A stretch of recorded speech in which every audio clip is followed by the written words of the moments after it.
Agora nós vamos acompanhar um bate-papo especial no quadro Você Pergunta, Seu Médico Responde. Inclusive, você já enviou a sua pergunta para a gente? Muito importante. Hoje, informações com o Dr. Paulo Roberto de Souza, nosso médico nutrólogo. Vamos acompanhar?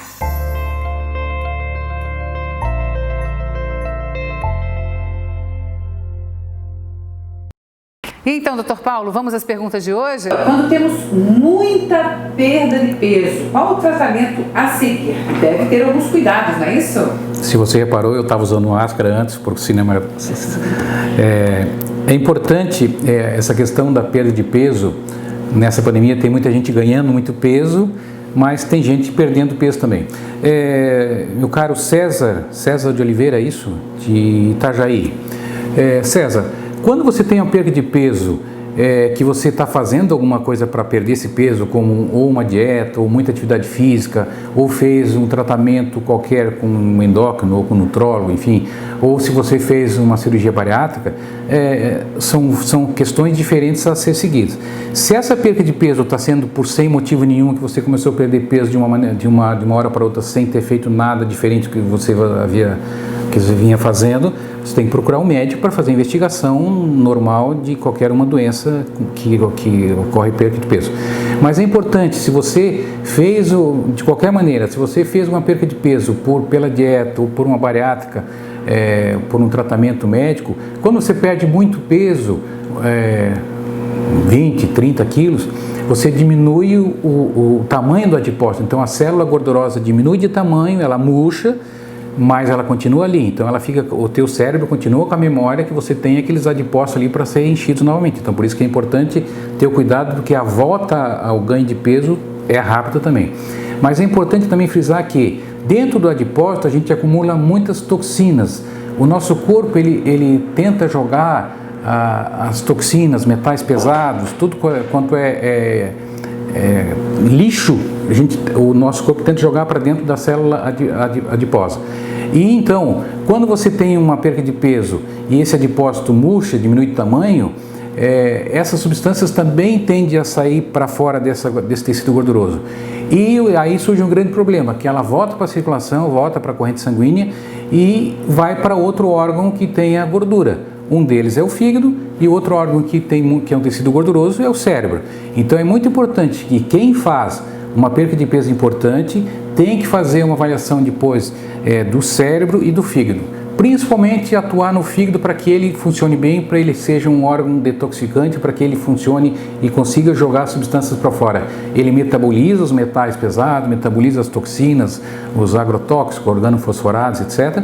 E faz com que ele elimine pelas fezes ou jogue de volta pela urina e jogue para fora. Porque se você teve a perda de peso e essas toxinas saíram e foram para o cérebro, você vai ter outro problema lá na frente, como outras doenças do cérebro, como doenças neurodegenerativas, mal de Alzheimer, enfim. Então é importante, sempre que fizer perda de peso, tratar bem o seu fígado.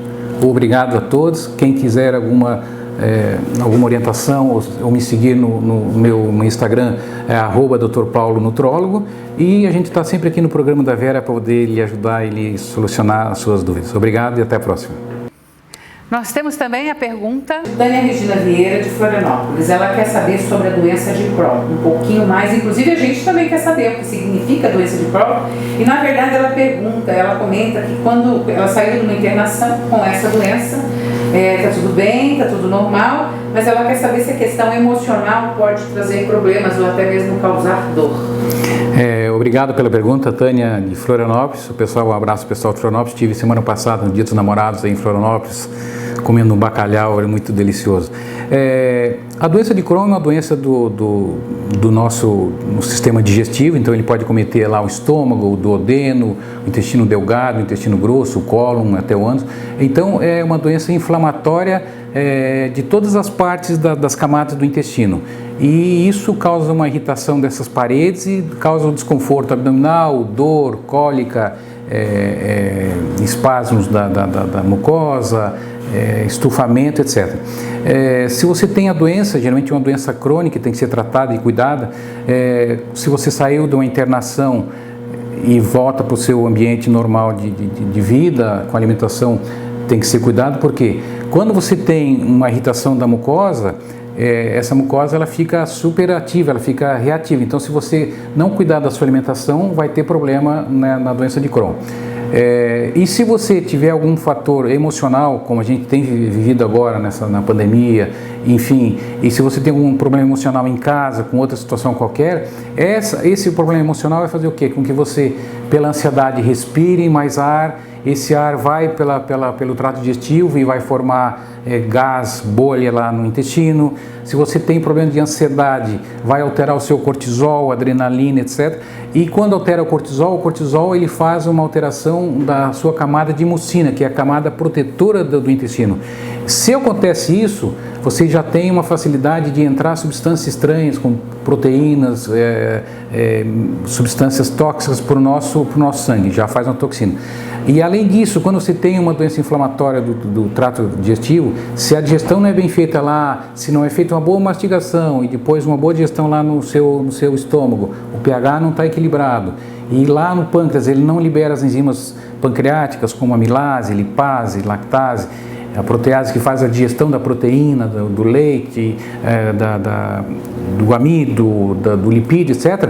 Quando não é bem digerido esse alimento vai para o intestino e ali ele começa a formar bolha de gás, começa a formar estufamento, você fica com aquela dispepsia e má digestão. Então é importante sempre ter o cuidado com a ansiedade, com os chás digestivos, com as enzimas digestivas, daí, como eu já falei em outros programas, o uso do abacaxi, do kiwi, do chá de espinheira santa, o chá de orégano, sim, várias substâncias que agem na digestão, vai fazer com que você digira bem o alimento e você tenha menor desconforto gástrico. Obrigado e um abraço pessoal de Florianópolis. Dr. Paulo, a terceira pergunta de hoje fica por conta. Minha mãe foi diagnosticada com mal de Alzheimer. Eu corro o risco de ter a doença? Eulinda Schmidt, Gaspar. Olá, pessoal de Gaspar. Obrigado, Eulinda, pela pergunta. O mal de Alzheimer é uma doença do sistema nervoso central, dos neurônios, principalmente acetilcolinérgicos.